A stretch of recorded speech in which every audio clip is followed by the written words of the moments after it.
Shalom Bapak Ibu yang diberkati Tuhan. Hari ini mari kita akan mendengarkan firman Tuhan. Tema yang akan saya bahas di hari ini adalah bagaimana agar doamu tidak ditolak. Saudara, setiap kita tentu ingin pada saat kita berdoa, doa kita dijawab, doa kita didengar dan dijawab Tuhan. Tapi mengapa sementara ada orang-orang yang menerima jawaban doa dan ada juga orang-orang Kristen yang sampai hari ini berdoa puluhan tahun, bahkan berdoa berulang-ulang kali, tapi tidak mendapatkan jawaban, alias doanya ditolak Tuhan. Mengapa demikian? Nah, bagaimana caranya agar kita berdoa, doa kita dikabulkan Tuhan dan tidak ditolak? Yang pertama, yaitu mari jangan ada dosa dalam hidup kita. Yesaya 59 ayat yang kedua. Tetapi yang merupakan pemisah antara kamu dan Allahmu ialah segala kejahatanmu, dan yang membuat dia menyembunyikan diri terhadap kamu sehingga ia tidak mendengar ialah segala dosamu. Inilah faktor yang pertama. Jangan ada dosa dalam hidup kita. Ketika kita masih menyimpan dosa dalam hati kita, ada pelanggaran, ada dosa, ada hidup yang tidak berkenan di hadapan Allah, maka doa kita pasti terhalang. Misalnya ketika kita masih menyimpan kepahitan, kepahitan itu merupakan dosa. Oleh sebab itu mari bereskan hati kita.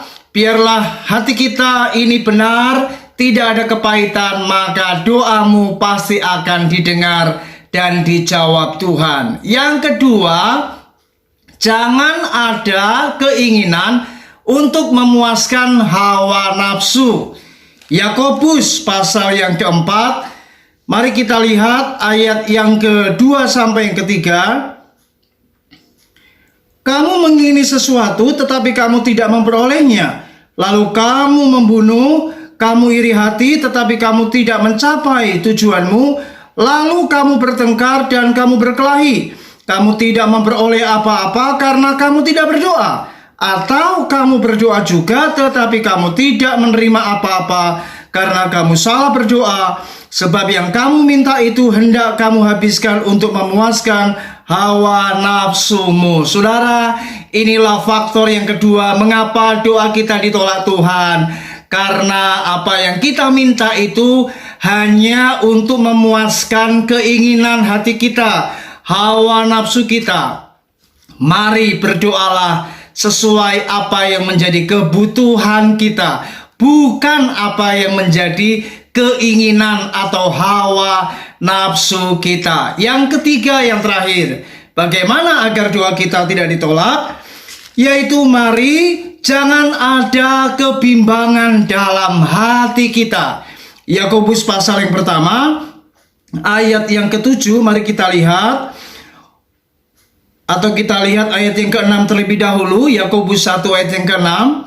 Hendaklah ia memintanya dalam iman dan sama sekali jangan bimbang.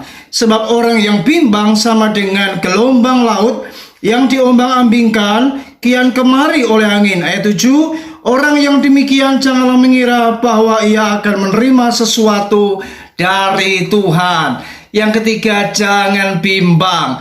Mari belajarlah ketika kau berdoa. Percayalah bahwa engkau sudah menerimanya, maka hal itu akan terjadi atas kehidupan kita. Jangan ada kebimbangan. Miliki iman di dalam setiap doamu, maka engkau akan mendapatkan jawaban dari Tuhan. Lakukan 3 perkara ini, maka engkau akan mendapatkan jawaban doa dari Tuhan. Ingat, jangan ada dosa dalam hidupmu. Yang kedua, jangan ada keinginan untuk memuaskan hawa nafsumu. Yang ketiga, jangan ada kebimbangan dalam hatimu.